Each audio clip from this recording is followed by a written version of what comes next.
6,919,377,000 of us live on this tiny planet, and only a few of us can see the connections.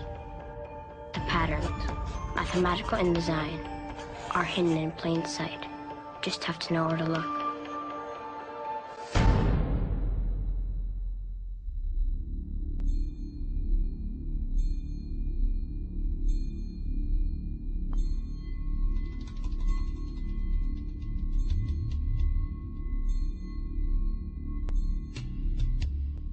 By now you are fully aware of the great importance of numerology and symbols within the Freemasonry.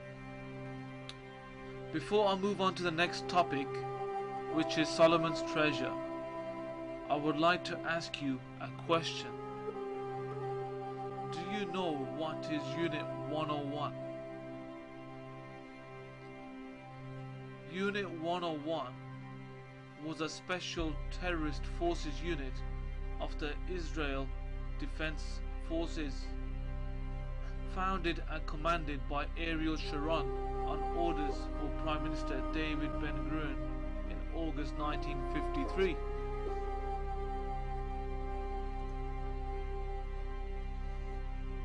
Do you also know what was the Kibbutz massacre? The Kibbutz massacre occurred in October 1953 when Israeli troops under Ariel Sharon attacked the village of Kibbutz in the West Bank. 69 Palestinian Arabs, 2/3 of them were women and children, were killed. 45 houses and school and a mosque were destroyed. The operation was codenamed Operation Shoshana by the Israel Terrorist Defense Forces. It was carried out by the two Israel units at night, a paratroop company and Unit 101, a special forces unit of the IDF. Now once again we have come across the number 101. So ask yourself, why would Special Forces unit of the Israel Defense Forces choose a secretive number, which is Unit 101? These are the four main reasons why they have chosen the number 101. The first reason, number one, we know 101 means skipping God. The Zionist Jews don't believe in God. They don't follow the teachings of Judaism. They await for the Antichrist. Number two, 101 is the number which also represents the customary Masonic Lodge number. So they fight in honor for the Freemasons. Number three, Ariel Sharon is a high degree Freemason. So for him, choosing the number 101 was ideal for progress of his Freemasonry brotherhood. Number four, this number in Masonry represents the Temple of Solomon's two pillars, Boaz and Judging, in Jerusalem. That's where the Temple of Solomon lays, in Jerusalem. They are representing the rise of Temple of Solomon. Once again, you can see how the pieces fit together.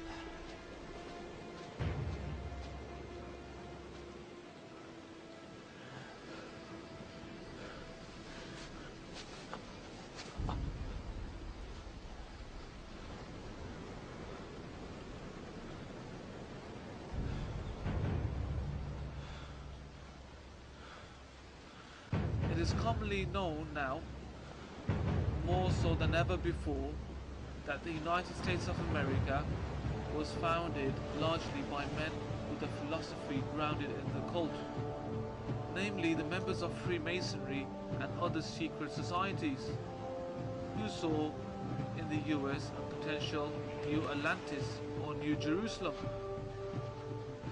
They foresaw the future of the United States as a beacon to the rest of the world. guiding the nations towards the formation of the New World Order.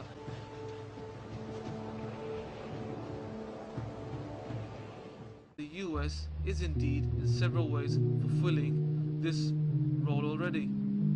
If nothing else, most people would certainly agree that America has come to dominate the world financially, and that among world currencies, the American dollar is the king.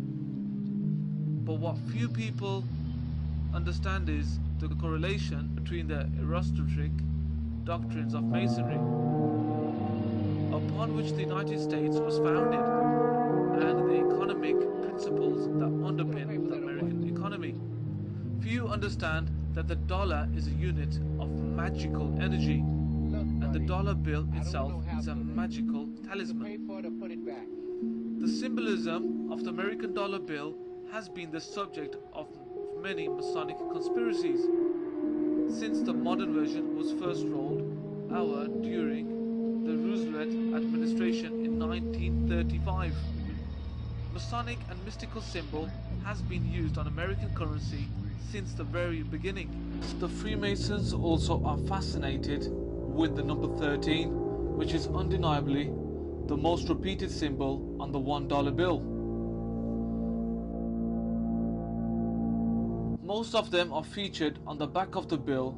The pyramid on the left has 13 layers, not including the eye at the top. Above the head of the eagle on the right, there is a constellation of 13 pentacle stars arranged in the shape of a seal of Solomon. In Solomon's Treasure, I explore the history of the dollar prior to the formation of the Federal Reserve in 1913 and conclude that most of the magical principles were at work in the American economy from the very beginning. As stated, this system depends entirely on a religious faith by the American people in the supernatural power of the dollar. The ability of the United States President and other elected officials to uphold and improve the economy depends largely upon their ability to manipulate the spiritual will of the people, in much the same way that a priest or a magician would inspire them to have faith in the value of the dollar. This faith is reinforced by the financial terminology currently in use: trust, fiducial, credit, etc., as well as by watchwords and symbols found on American money, not only on the bills and coins we currently use, but on the dating back from before the formation of the Republic. These objectives thus act as magical charms containing a unit of magical charge that is passed on from one person to the next and multiplied as the money changes hands. They also act as tokens of communal trust in a fidel to the dollar as an institution.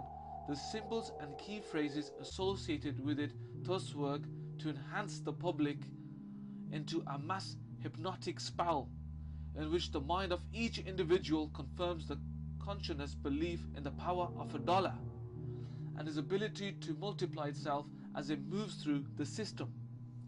Every time a person spends a dollar or accepts a dollar as a payment, they are confirming their belief in the $1 and using it to exercise their spiritual will. The dollar is fiat currency declared into existence by the central bank in a manner similar to the creation of the universe by the divine words, "Let there be light." This system depends entirely on a religious faith by the American people in the supernatural power of the dollar. The power of the United States President and other elected officials to uphold and improve the economy depends largely upon their ability to manipulate the spiritual of the people. Many of these things have their origin in yet another secret society, one which the Masonic fraternity claims to be descendant from. The role played by the medieval warrior monk heretics, the Knights Templar, in the development of capitalism and the modern banking system. Because of the Templars, numerous modern financial terms, monetary concepts, and banking practices can be traced back to the Templars. Perhaps most shockingly, that the modern concept of money is connected to that of the Baphomet, the idol which is worshipped by the Templars, who may be represented on the $1 bill with the repeated use of the number 13. Now, the mysterious markings on the $1 bill can be understood. The words in God we trust are meant to inspire faith in the dollar as a currency and faith in the American Republic. One should trust the dollar the way one trusts in God for it. It is implied that God himself has chosen to favor the US and by extension the dollar.